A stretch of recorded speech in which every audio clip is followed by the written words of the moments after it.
is Tawfiq I'm a senior here at Lafayette, and I'm an anthropology and sociology major.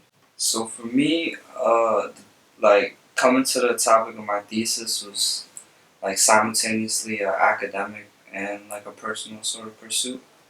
So for me, my family comes from Yemen, and in the ancestry of my family, we have people from both regions of the country, so from like the northern part and the southern part.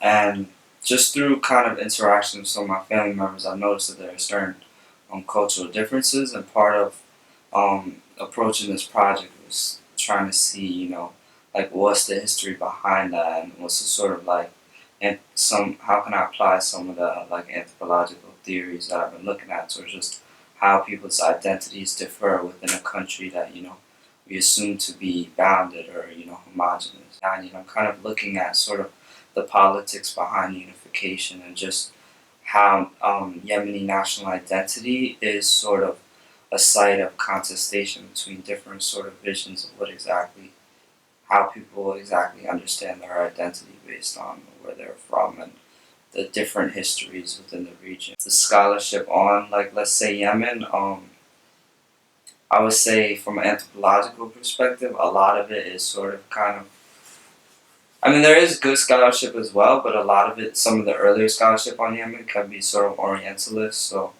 Yemen is kind of viewed as this, ancient place where I guess also that has to do with this proximity to a place like Ethiopia, kind of like this early place of human civilization. And so there's a lot of sort of scholarship and research on Yemen that kind of wasn't really useful for me and what I'm trying to understand. I'd come across books where it's like, oh, like studying the tribal poetics of a isolated land, something like that, which for me like wasn't really useful. But fortunately, there are a lot of sort of new books that are coming out. So one of the like really interesting ones I'm reading now is called Unmaking North and South: Cartographies of the Yemeni Past. While he isn't necessarily like an authority on the region or something like that, he has a very interesting approach in that he doesn't sort of take Yemeni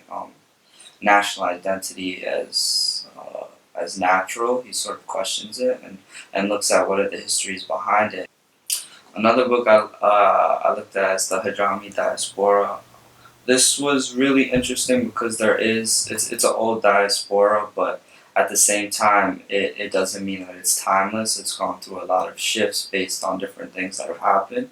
And what's really interesting about this one is that it looks at people of Hadrami descent in modern nation states such as like Sudan, Ethiopia, India, and Singapore. The nation and its fragments, colonial and post-colonial histories. This is really interesting. It kind of looks at sort of the nation as a modern construct, and I mean, I think that's most obvious in sort of Yemen, 1990. That's very recent. So there's like the nation state, which is the actual state, but looking at just the idea of a nation, like how do people sort of create this sort of collective identity, and in that sort of process, what sort of identities do you erase? And for me, this project's kind of showing that it's like a lot more dynamic than it is. There are so many things at play. Even colonialism is one thing, but even just sort of internal shifts within the region. The establishment of, let's say, the country Saudi Arabia implicitly determines the border of what Yemen is, just because they border each other. So I think a lot of it is just sort of challenging the way we think about space, the way we think about identity, the way we think about the nation, and sort of because this project's in the context of the Middle East, also challenging the way we think about like what is the